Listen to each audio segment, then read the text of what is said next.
સુરતમાં અમરોલી વિસ્તારમાં રહેતા અને રત્ન કલાકાર તરીકે કામ કરતા બે ભાઈઓએ અનાજમાં નાખવાની દવા પી આપઘાત કર્યો છે. લોનના હપ્તા નહીં ભરાતા પગલું ભર્યું હોવાનું જાણવા મળ્યું છે. સુરતમાં રત્ન કલાકાર તરીકે કામ કરતા બે ભાઈઓએ અનાજમાં નાખવાની દવા પીને આપઘાત કર્યો છે. લોનના હપ્તા નહીં ભરાતા આવું પગલું ભર્યું હોવાનું અનુમાન લગાવવામાં આવી રહ્યું છે.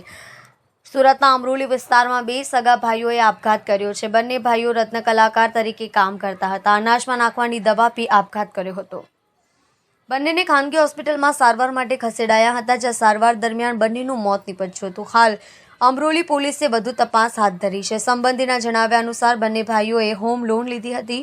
અમરોલી વિસ્તારમાં રહી બંને ભાઈ હીરા ઘસવાનું કામ કરી પરિવારનું ગુજરાન ચલાવતા હતા. લોનના હપ્તા નહીં ભરાતા બંને આપઘાત કરવાનું પગલું ભર્યાની આશંકા વ્યક્ત કરવામાં આવી રહી છે.